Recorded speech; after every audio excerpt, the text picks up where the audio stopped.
Blood dripped from Einer's fingertips onto the crisp snow. The sound brought him back to his senses. His sleeves were bloody, his entire coat was, and his trousers too. The left side of his ribs stung. His coat was torn there. The wool flayed in long strips. Einar pressed a hand against his ribs. Fresh blood warmed his fingers. He must have been attacked, although he did not remember it, or much at all. Only that he had set out with the others before midday. He did not remember jumping down from his horse, or tearing off his gloves, or being wounded, or anything much. He did not even know what the last thing he remembered was. His lips tasted of iron and salt. There was too much blood on his coat and hands for it to have come solely from his wound. Someone else was there, or had been. He must have fought. A trail of Einar's own bloody steps disturbed the otherwise white snow. The steps led straight back a few paces, up the bare slope of the dale. With one hand clenched around his chest, not to upset his ribs, Einar forced his legs through the heavy snow, following his own bloody footprints. He searched the forestless mountain for Sigismund and his friends. They would not have left him on his own. Unlike them, he did not know one dale from the other. 10 strides up lay Einar's horse at an awkward angle. Its skull was crushed and its stomach exposed, as if a hunter had sliced it open and wrenched out its guts. To the right of the horse lay the hunter, a great white bear with an axe through its skull.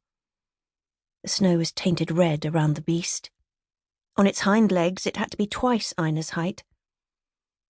The trail of Einar's steps led straight to the white bear.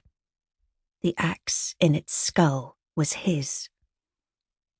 He tried to dry the blood off his hands onto his trousers, but they were equally smeared with red. Frantically, he washed his bare hands in the snow and the arms of his coat and his trousers, but the blood had already stained itself into the fur and wool and dried into his skin. He had thought he would not lose control again. The last time had been so long ago. The sight of the bear and the thought of it all made him shake, or perhaps it was the cold, for his freezing hands barely bent to his will. His eyes swelled with tears at the thought that it had happened again. If his father heard about it, Einar would be sent away again, and if his mother heard about it, he couldn't imagine what she would do, but he knew that it meant never returning home to Ash Hill. No one could know. Even as he stared at his axe in the bear's skull, Einar could not make sense of it. The berserker inside him was supposed to have been repressed, and yet there he stood, in snow to his knees, with blood on his hands and his axe planted into the skull of a great white bear, shaking at the thought of what he must have done. He felt trapped inside his own body. Einar took a few deep breaths, focused on calming his emotions, and took in the landscape. He imagined that was what his mother would have done had she been there.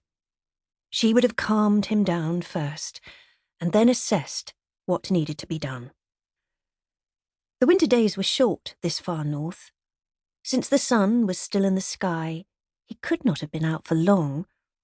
He needed to find a way back to the village before sunset. First, he needed warmth. Einar limped towards his horse, searching for his gloves or something else to warm his hands. The horse smelled of manure, and the smell was worse than the sight of its exposed intestines and stomach. Einar bent down by its open guts, where the heat steamed out. He leant into the steam, let his face thaw, and shook the ice out of his hair and hat. The smell of iron poured out of the horse and filled his nostrils. He reached in, past the horse's ribs, to heat up his hands. The warmth seared into his flesh and tore at his bones. His fingers numbed, and when the pain returned, He tried to bend his fingers again and again until they listened,